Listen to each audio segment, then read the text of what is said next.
He traveled for over 65 years and shared his extraordinary perceptions with millions of people throughout the world. Beginning when he was just a child and continuing for his entire life, those close to him recorded his thoughts, both personal and public.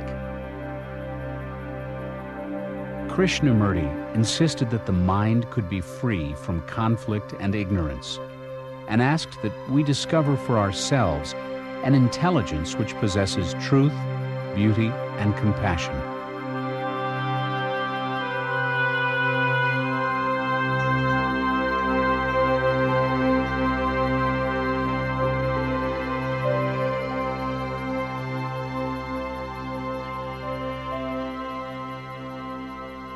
Belief is not religion. And the authority which the churches, the organized religions assume, is not religion. That is, in that there is all the sense of obedience, conformity, acceptance, the hierarchical approach to life,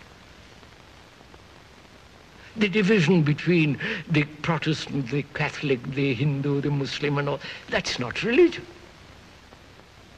So when you negate all that, which means you are no longer a Hindu, no longer a Catholic, no longer belonging to any sectarian outlook, then your mind then asks, what is then truly religion? This is not with their rituals, with their masters, with their savior. That's not religion. Therefore, when the mind discards that intelligently because it has seen it is not, then what is religion? Religion is not what I think, but religion is this sense of comprehension of the totality of existence, in which there is no division between you and me. Then, if there is that quality of goodness which is virtue, real virtue, not this phony virtue of society, real virtue, then the mind can go beyond and find out through meditation, through a deep, quiet silence, you can find out if there is such thing as reality. And therefore, a religious mind is a mind that is constantly aware, sensitive, attentive, so that it goes beyond itself into a dimension where there is no time at all.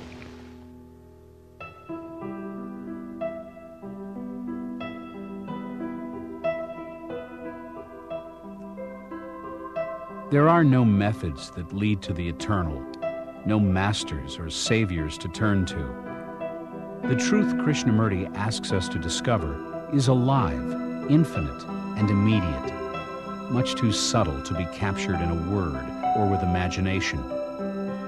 He insisted to increasingly large audiences throughout the world that each must bring about their own transformation, which is not dependent on the outward authority of others, or the inner authority of knowledge or of time. The immediate clarity of this perception must be revealed moment to moment in the mirror of our daily relationships with other human beings and with nature.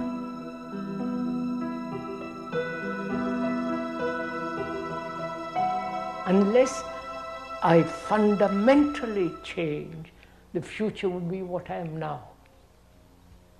Right? See the truth of this simple fact. Not I'm persuading you, not that you are being told or pressurized or computerized. This is a simple fact. If I am vicious, cruel, brutal today, as I have been in the past, I will be there tomorrow. I can't get away from it. If I'm quarreling with my wife or husband and so on, I'll do it tomorrow too. So tomorrow is now. And to break this chain in which we are caught, there must be a mutation now. To bring about a mutation that is radical, ending of something, and the beginning of something totally new.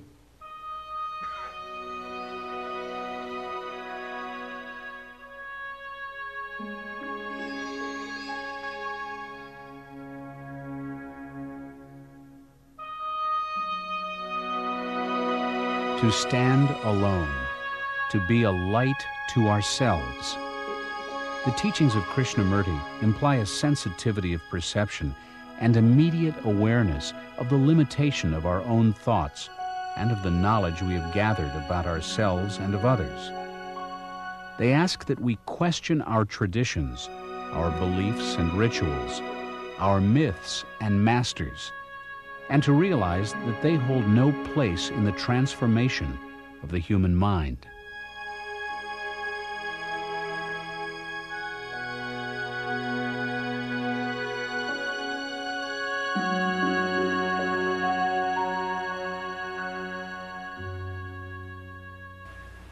A religious life implies being a light to yourself, which means no outside authority. You have had various Guru Mr. Gandhi, and so on, all the way from the 6th, 5th, 4th, 3rd century, down to the present. And where are you, having been led for these thousands of years? Where are you? Or you want to be still led?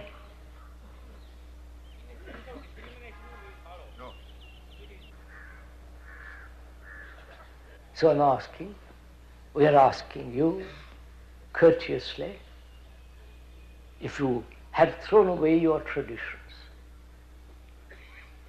Yes, sir. Traditions being nationality, your caste, your beliefs, your rituals, going to the temples, all that. Have you thrown it away?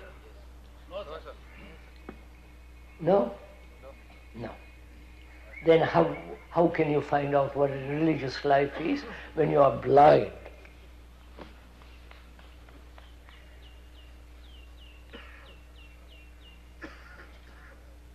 So you want to find out what a religious life is, and yet won't leave your little enclosure. Right?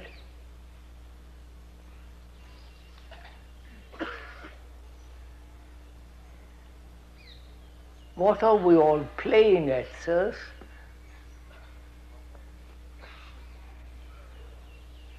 Apparently, one doesn't see one's own tragedy.